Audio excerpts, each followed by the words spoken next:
Hi there, I'm Lisa Arana and welcome to today's Assemble This video. I have two really adorable cards to share with you today for the holiday season using this really charming and delightful little deer stamp. I have some real simple techniques and just some layering of die cuts to create this card, so stick around as we assemble this double take of darling deers. I have the deer pre-stamped on some white cardstock. It is from the Winter Cheer in Deer stamp set, and a background that coordinates perfectly called Frosted Fauna.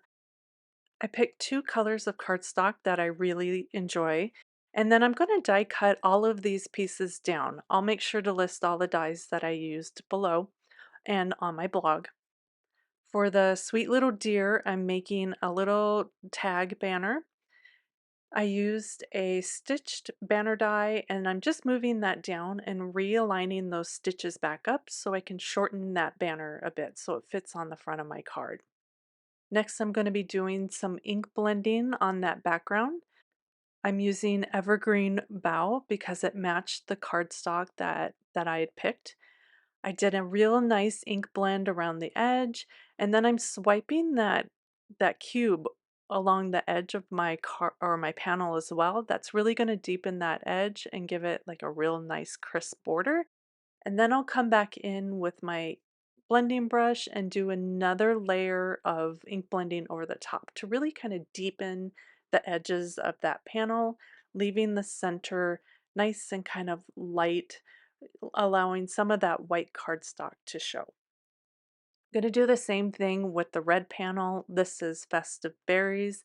Again, I just picked something that matched the cardstock in my stash and doing the same process. The red ink was way more pigmented, so I didn't have to do as much blending, but you might find that you have to do layer after layer after layer.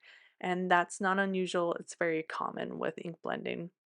And then to deepen things up, I have one more color I'm using. This is Pumice Stone. I'm doing all the edges of my pre-ink blended panels and then also doing the little deer banner die cut that I have here with the pumice stone. This is again going to match the cardstock that I picked for my base. Once I was done with all the ink blending, I am going to do a bit of matting. So I'm going to put my little deer banner onto the cardstock I'm using for my base. And then I grabbed my scissors and just trimmed out a real thin border around that die cut. We're going to do the same thing for my ink blended panels. Just glue those down onto some cardstock and then I'll use my trimmer to trim out a nice clean thin border.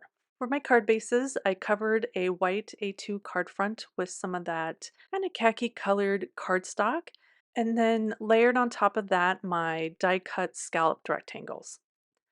Next, we're just going to really layer everything up here. I put down my matted ink blended panel, popped up my deer so it lined up with the top of that panel. I picked a couple of the block sentiments from the stamp set and matted those with the colored cardstock, trimmed them out with my scissors, and then popped those up on the front of the card. And to finish everything off, I added just a few flat back pearls to add a bit of shine. And here is the final look at this darling duo. I think it'd be really great for mass producing holiday cards this year just because it's full of really simple techniques. Thank you so much for joining me today. Make sure you check out some of the other videos on my channel for some holiday cards I think you will enjoy. Don't forget to like and subscribe and leave a comment if you have a question below. And I promise I will see you again soon for more videos. Bye!